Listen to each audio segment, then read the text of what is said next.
Hey guys, welcome back. This is Surpix for the Pillow Mastermind, and you are watching the workshop How to Fold, and this is the video about preflop. And yeah, preflop folding, pretty basic stuff. I will say this in the beginning here now. If you already now know preflop in and out, like you've studied preflop a ton, you know your ranges, you know your 3-bet ranges, 4-bet ranges, and so on, you can probably skip this video. There's already like very good preflop content here in the mastermind. You can use the PLO trainer, you can use the preflop helper. But I still wanted to do this video because I wanted to cover folding on every street. And maybe if you haven't studied preflop that much, there will definitely be some new stuff for you here in this video, and it's maybe a nice refresher.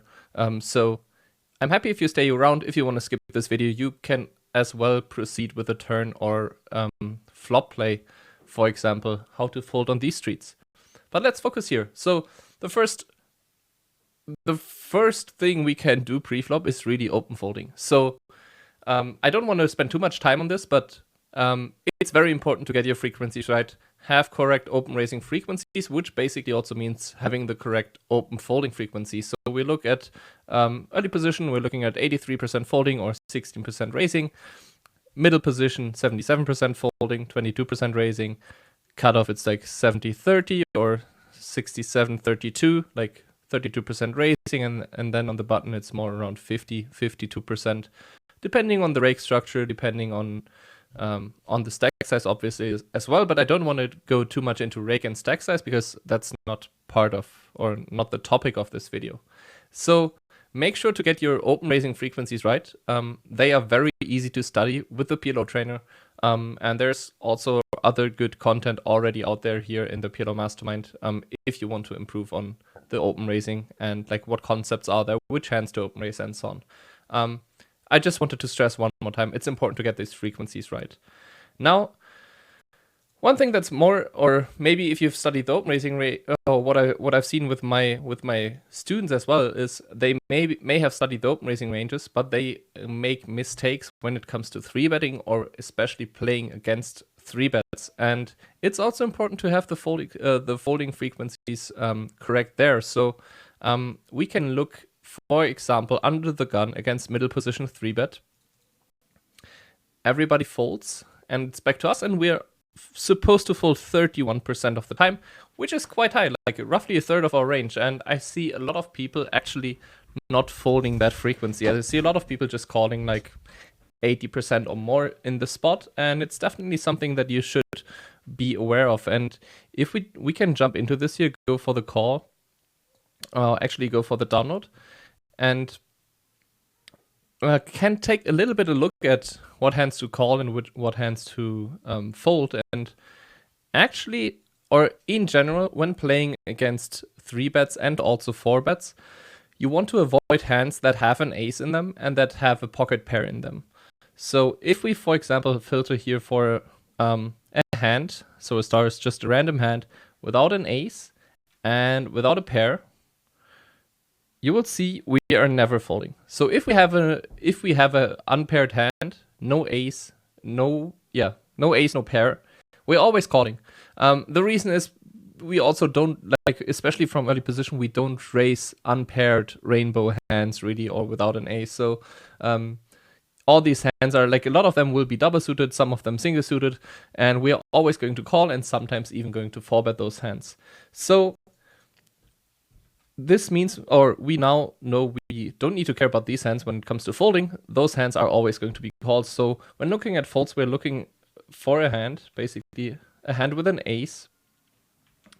Let's say, or if we filter for an ace with a pocket pair but without aces, then we kind of have both of it, right?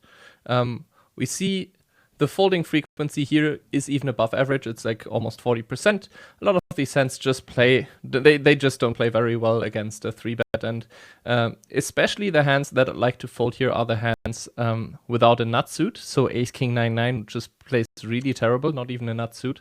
But also just like hands like ace, 10-10 deuce, the deuce not really adding much to the hand. It's basically a 3-card hand, more or less. and ace deuce also being like the weakest wheel draw, of course. So we're looking to fold these hands, ace jack 9-9 and so on, but also hands like if we say we without a pocket pair, so an ace without a pocket pair, we see even it's 56% folding, and there are some hands here that I see people calling all day, and even I probably will call some of these hands. You've probably caught me on stream also calling some of these hands, because it's actually like you have to be really disciplined, and you have to know which hands to fold here. So hands like ace jack 10 deuce are just going to be a fold. Ace king jack 8, ace queen jack 8, and so on. Like a lot of, especially if we filter for ace king and also exclude kings, we will see a lot of folding going on here. Ace king 10-9, kind of a beautiful hand, but with a king high suit, it's not going to be strong enough to call. And also ace king 10 deuce and so on with a nut suit, not going to be strong enough to call. And so keep that in mind. You want to avoid having an ace, you want to avoid having a pocket pair, and even some of the lower hands, which is maybe surprising, but some hand like ace 9 8 6, for example, is going to fold the majority of the time unless it's double suited. So ace 9 8 6, you could say, okay, it's actually decently connected, has a nut suit, but it's just not strong enough. Same as ace 9 8 5, of course. But then if we look at ace 9 8 7, oh, even ace 9 8 7, see, that's kind of a surprise. I thought that this would be different. I guess the reason here is because we also open raise some of them like trip suited, which also increases our fold equity. But yeah, so even hands as smooth as ace 9 8 7 are just going to be folds in theory against a middle position 3-bet. One thing we have to keep in mind here, or one thing we have to notice is, again, we're looking at like a 32% folding frequency. If we, for example, now if we open from middle position and got 3-bet by the cutoff, so the next position behind that, already the folding frequency decreases to 23%.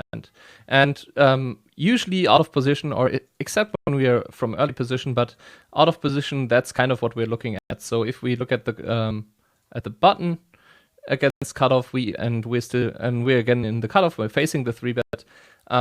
We're looking to fold like roughly 21, 22, 20% of our hands. And if we go in here, you will see like this 10% difference, or which is actually like a third of the, or increase compared to the middle to the early position folding range. So early position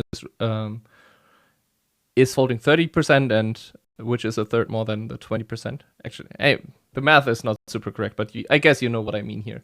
And the hands that we add now, or that now become calls, we will have a look at, for example, ace 9 8 7. Let's take a look at that, how it looks now, and we see it goes down to 50%, and we see here ace 9 8 7 single suited, for example, is quite a clear call now against a wider button range.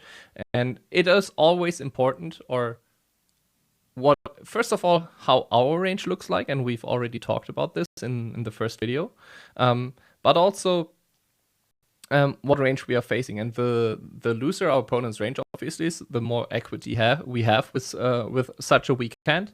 And also when we are, for example, we are open raising from early position, we are open raising quite a tight range. So our opponent needs quite a strong hand in order to 3-bet. If he just goes ahead and 3-bets like 10-15% against us, that won't work, because our range is simply too strong.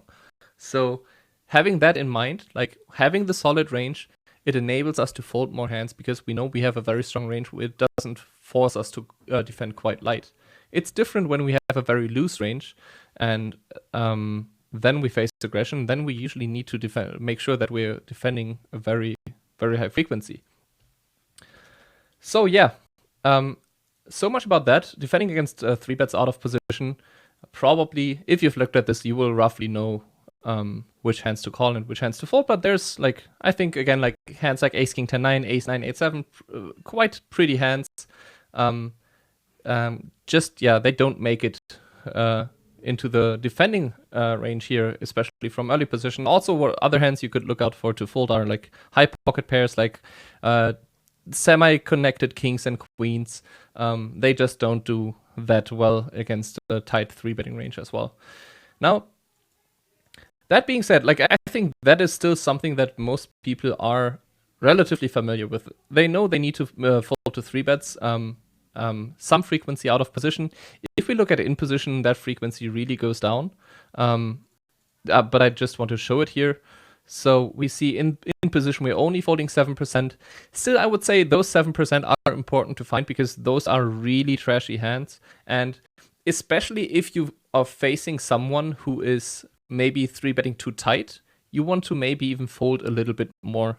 But although I could also see a different approach there, because usually when someone is, like, when he's not able to find the correct preflop frequencies, I doubt he is able to play postflop very well. So in that case, you could argue, okay, I will be able to make up for that postflop because he's going to c-bet too much or too little or just play to face up. So yeah, that's up for you to decide, depending on the player you're playing against.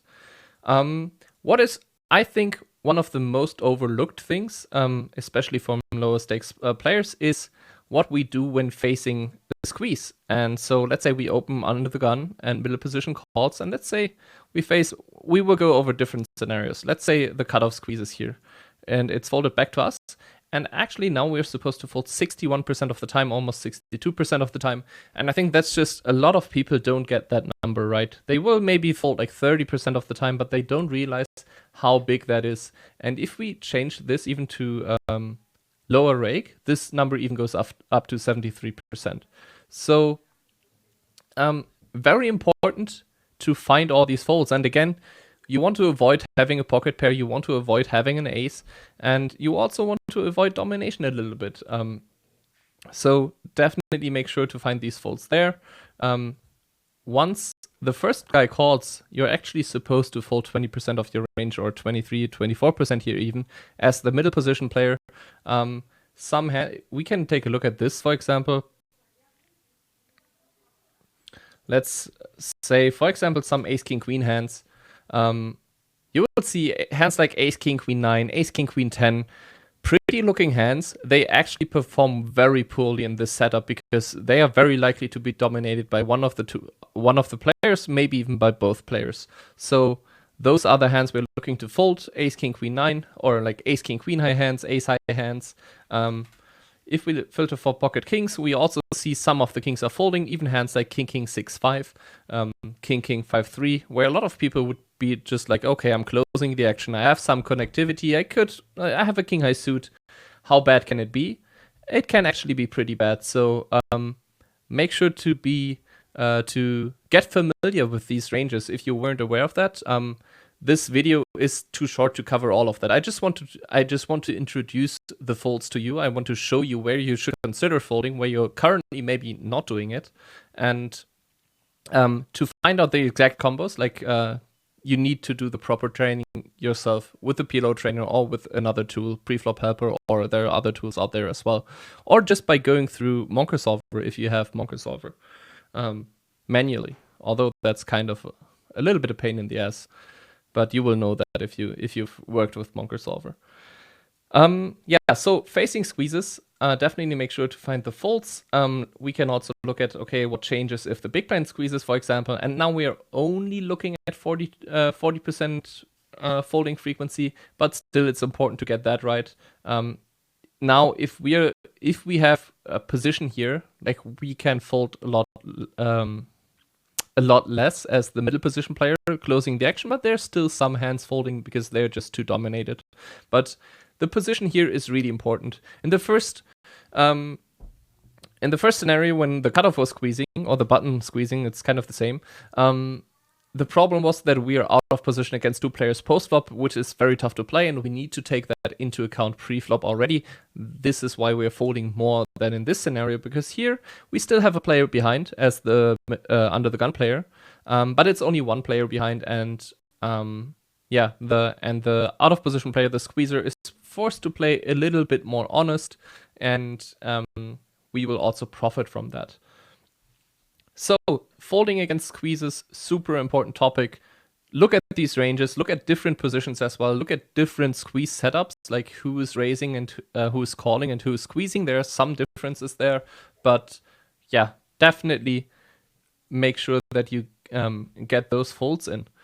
And then another important topic, I mean, one of the most important topics I would say as well, is, let's say you did 3-bet from middle position against under the gun, and then you get 4-bet, and now you are supposed to fold roughly a third of your range, and very often when facing a 4-bet, that's kind of the frequency we're looking at.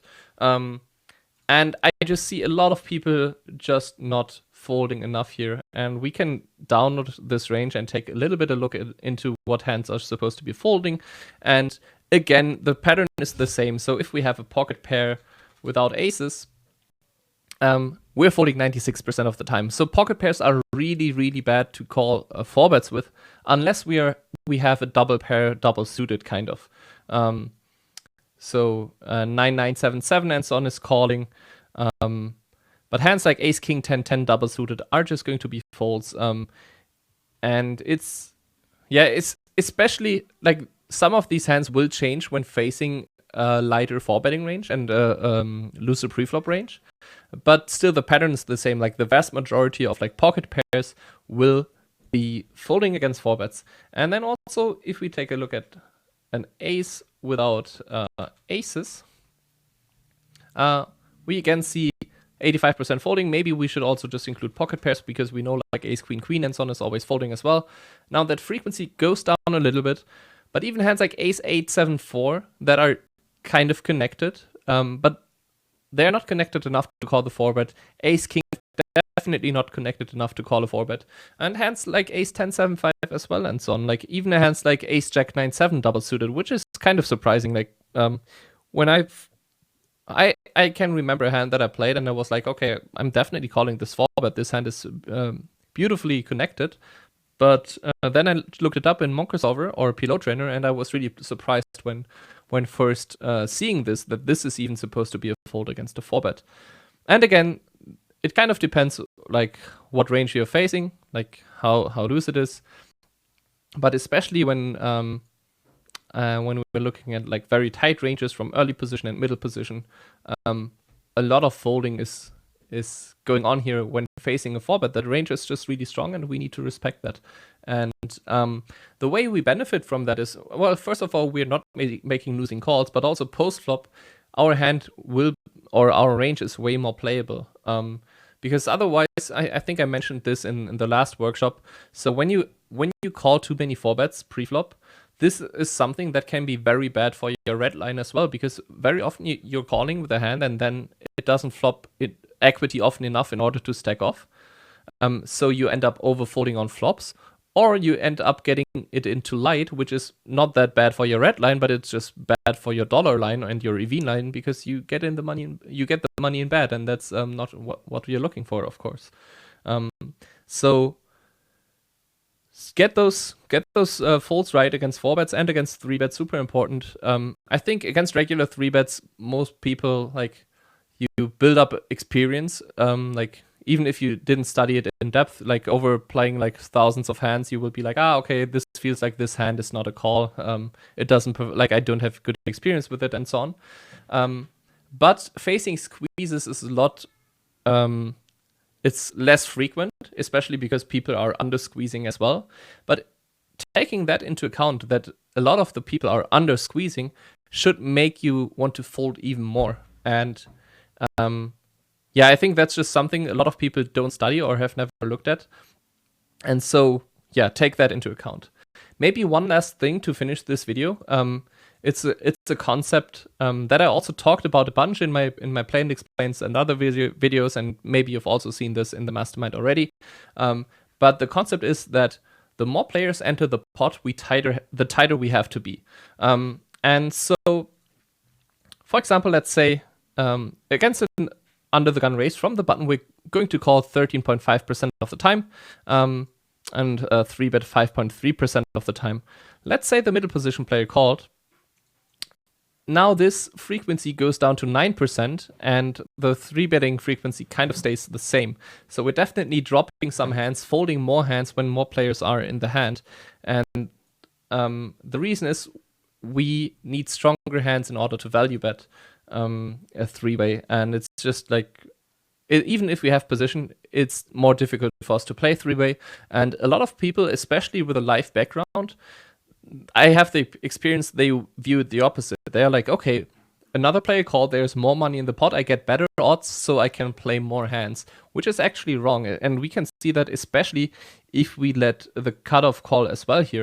And we see suddenly our calling range drops down to 2.4%.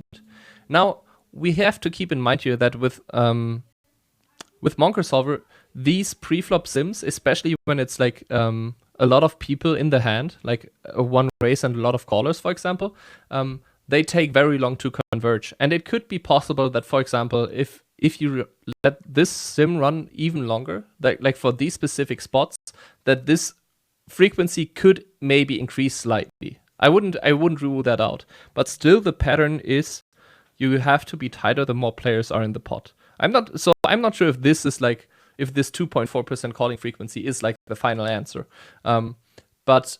Usually, I mean, you will almost never see this happening in like, let's say there's like 3 racks in front of you. It's like a very rare scenario that you see this happening.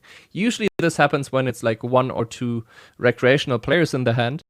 And then you can make an argument for loser calling again, because there's weaker players in the pot. You are able to value bet thinner, for example. So this is more of a theoretical thing, but the pattern definitely is there. It's also there 3-way as you've seen, and also in the big blind facing a raise and a call, we are only going to defend 18% of the time, whereas when we are facing a single raise, we're going to defend 20% of the time, which is only slightly more, but like the pattern still exists. And if we, for example, let him call, actually our frequency goes up a little bit because now we have position on him.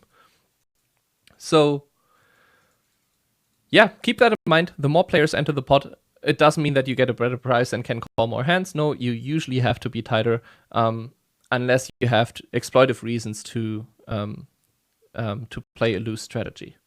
I hope I could give you some refreshing here about folding preflop and what's important here. And again, it's very important that you, if you're not familiar with these ranges and which hands to fold, go get yourself a preflop tool like PLO Trainer, Monker Solver, or whatever, and study that, because that's super important. I think, in my mind, like preflop is the simplest street to play, because it's the easiest street to study. You can just go by repetition and study it, but it's the most important street to study. And so, and it's kind of the, and that's that relationship between like how important and how difficult a street is to study. That kind of changes like the further you progress in the game tree. So the flop is a little bit more difficult to play, and but a little bit less important, because the most important street again is preflop. And then the river is very complex to play and probably the least important to study, because yes, of course, the pot is the biggest by the river, but you only get to the river a very little amount of the time, like, and not with a very high frequency, you will end up getting to a river spot. So it's way more efficient to study preflop. Okay. Yeah, that was it for the preflop video. I will see you in the next video when we will talk about which hands to fold on the flop. This was Surpix, and happy folding.